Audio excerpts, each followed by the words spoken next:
Hello guys, അപ്പോൾ ഞാൻ കഴിഞ്ഞതിന് മുന്നിലത്തെ മാസം ഒരു അമ്പലത്തിൽ പോയിട്ടുണ്ടായിരുന്നേ. അപ്പോൾ ഞാൻ കുറച്ച് വീഡിയോസ് എടുത്തിട്ടുണ്ടായിരുന്നുള്ളൂ, അതെല്ലാം ഇൻക്ലൂഡ് ചെയ്ത് ഇന്ന് ഇടാതെ വെച്ചു. അപ്പോൾ പോകുന്ന വഴിക്ക് നമുക്ക് മാൻകുട്ടികളെയൊക്കെ ഒത്തിരി കാണാൻ പറ്റും. കാരണം ഇത് വയനാട് ജില്ലയെ റൂട്ടാട്ടോ പോകുന്നത്.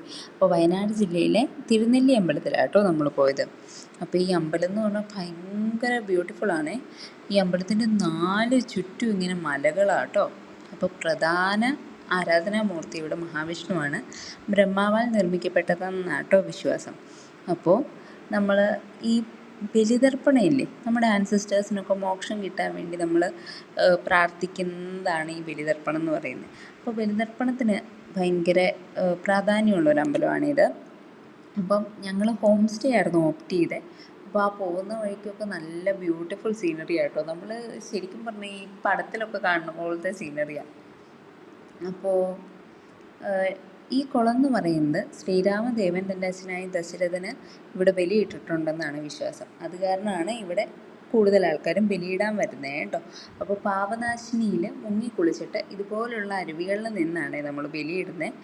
പക്ഷെ ഞാൻ ഫസ്റ്റ് ടൈമാണ് ഇങ്ങനെയൊരു ബലിയിടുന്നത് കേട്ടോ. കാരണം അവർ പറഞ്ഞു തരുന്നത് നമ്മൾ ശ്രദ്ധിച്ച് കേട്ട് കഴിഞ്ഞാൽ അവർ നമ്മുടെ എല്ലാ ബന്ധുക്കൾക്കും വേണ്ടി ബലിതർപ്പണം ചെയ്യാൻ പറയും. അതുകൂടാതെ നമ്മുടെ ഫ്രണ്ട്സൊക്കെ ആക്സിഡൻ്റലി മരിച്ചു പോയിട്ടില്ലേ, അവർക്ക് വേണ്ടി, നമ്മുടെ വീട്ടിലെ പെറ്റ്സിന് വേണ്ടി, എല്ലാവർക്കും നമ്മളെ വിട്ടു പിരിഞ്ഞു പോയ എല്ലാവർക്കും വേണ്ടി ഒരു പ്രാർത്ഥന.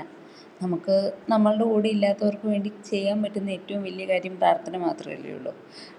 ഇത് ചെയ്ത് കഴിഞ്ഞിട്ട് എനിക്ക് നല്ല പീസ്ഫുള്ളായിരുന്നു കേട്ടോ. ഞാൻ മൊത്തത്തിൽ നല്ലൊരു അറ്റ്മോസ്ഫിയർ ആയിരുന്നു. അപ്പോൾ നമ്മൾ ഓവർനൈറ്റൊക്കെ സ്റ്റേ ചെയ്തത് കാരണം വൈകിട്ടാണേലും ഫുൾ അമ്പലത്തിലിരുന്നു. അമ്പലത്തിലെ കൽമണ്ഡപത്തിൽ അവിടെ എന്തോ പൂജയൊക്കെ നടക്കുന്ന ദിവസമായിരുന്നു കേട്ടോ. അപ്പോൾ അവിടെ ഇരുന്നു, ദീപാരാധനയൊക്കെ തൊഴുതു, അവിടുത്തെ ഫുഡ് കഴിച്ചു. വളരെ സിമ്പിളായിരുന്ന ഫുഡാണെങ്കിലും നല്ല സുഖമായിട്ട് തൊഴുത് എല്ലാ കാര്യവും ചെയ്തു വന്നപ്പോൾ ഭയങ്കര സന്തോഷമായിരുന്നു കേട്ടോ.